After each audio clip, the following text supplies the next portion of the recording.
niin, iltaa Sisun jälkimainingeista. Me ollaan täällä siivoustalkoissa ja vähän tässä pohdittiin porukalla, että mikä Sisussa on ollut hyvää, mikä kerää kuskeja ja sitten taas toisaalta mikä jättää niitä pois niin, että ne käy vaan kerran. Ja tuossa oli Peltosen Hannulla ainakin hyvää ideaa siitä, että mitä kannattaa treenata, että se on mielekästä tulla sitten uudestaankin ja nimenomaan sen fyysisen kestävyyden kannalta Hannulla oli ajatuksia. Ne aloitetaanko Hannusta ensin? Hannu, sä kerroit, että moni kuski on ikään kuin kuollut jo tuolla ensimmäisen 400 metrin jälkeen kivikkonousun jälkeen, että se on ollut liian rankka monelle ja sitten jää vähän huono maku, niin mikäs tähän voisi olla lääkkeeksi? No joo, nämä nyt on tällaisia ajatuksia, kun on 7 vuotta seurannut täällä Sisussa tätä toimintaa ja reittihän on teknisesti erittäin haastava. Ja tulee vaan ajatus, kun seuraa sivusta ja itsekin vähän lajia, niin kuin tietysti laji kiinnostaa ja vähän harrastelen sitä resurssien mukaan aina, välillä vähän enemmän, välillä vähän vähemmän.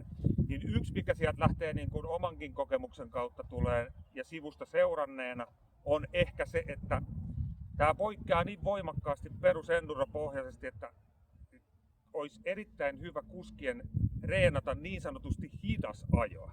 Eli kun lähdetään oikein louhikkoiseen maastoon ja lyödään kypärä päähän, kilpailu alkaa, niin jokaisen mielessä tapahtuu asia, että nyt on kiire johonkin. Ja sitten kun mennään ekstremepuolen kilpailuihin ja näihin, niin kiirehän pitäisi kokonaan unohtaa. Eli pitäisi lähteä hyvin maltillisesti lähestyyn reittiä ja kun lähtee tulee pahoja louhikkoita, niin monesti voisi olla ihan fiksua, että ajaa pieniä pätkiä, pitää pienen tauon, keskittyy, katsoo mitä siinä on edessä ja menee pykälä kerrallaan eikä lähde liian niin kuin voimakkaasti ryntäyttämään, koska silloin virhemäärät kasvaa ja voimat hupenee. Ei ole sellaisia teräsmiehiä kukaan meistä. Toki tässä nyt on niin hienoja herroja mun vieressä, että niillä nyt on kunto ja ajotaito eri tasolla, mutta kuitenkin niin ajatuksena tästä ihan nyt seuranneena ja joka vuosi vähän kuskeja haastattelen, niin mä huomaan, että siellä tavallaan into ajaa sen maltin edelle, niin kokonaisjaksaminen ja kisan semmoinen eteneminen niin kuin tavallaan vaarantuu sillä, että ollaan ekan vartin aikana aivan puhki, vaikka kilpailu kestää 4 tuntia. Joo, toi on juuri se oleellinen juttu, että täällä 4 tunnin kilpailussa ekstremessä niin pitäisi ehdottomasti pitää omien voimien jakamisesta huoli, että kun on se rankempi kivikko siinä edessä, niin pitäisi ennen sitä huilata siinä niin, että sykkeet laskee sopivan rauhallisesti ja sen jälkeen kyetä edes se 5 metriä sitä kivikkoa menemään kohtuu yhtäjaksoisesti ja sitten jos puhti vähän loppuu, niin ottaa uutta pientä taukoa. Ja tällä tavalla jatkaa ja sitten tuolla kun onhan täällä niitä vähän helpompia ajettavampiakin osuuksia, niin siinä itsekin tulee syyllistyttyä siihen, että sit siellä ajaa ihan tarpeettomankin lujaa. Eli niissä paikoissa pitäisi ehdottomasti rauhoittaa niin, että pulssit laskee ja ne voimat riittää sitten sille koska todellakin koko 4 tunnille.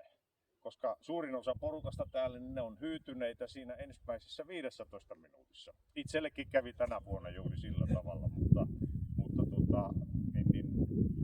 pitää vaan jakaa niitä voimia ja ihan malttia ja yksi viisaus pitää muistaa, että kun matka ei tapaa, vaan vauhti tappaa ja se tuossa kivikossa niin se syö ihan sairaasti. Ja jos sä ajat niin puhki, että sä pystyt sitä yhtenäistä ajoa siinä tekemään, niin se syö vielä enemmän. Eli silloin pitää vähän huilata ja taas jatkaa. Eli voisi sanoa lopputulemaksi, että kannattaa treenata niitä kivikkorinteitä ylös ja alas, eikä välttämättä mitään kauhean vaikeaa. Eli ihan semmoista perus, mitä kuitenkin pääsee, että oppii kestämään sitä kivikkonousua ja laskua. Eli se on niinku se pointti. Et välttämättä ekstremessä ei tarvitse, varsinkaan hopealuokassa, mitään sen suurempia kinkamia osata. Et riittää, että kun sitä kestää sitä omaa perusvauhtia, rauhallista perusvauhtia pitkään sitä kivikkoa. Eli tämmöisiä ajatuksia. Ja todella hyväksyy itselle sen, että ei ole mitään erityistä kiirettä siellä, vaan niin kuin kuitenkin on etenemässä aina silloin, kun kunto kestää.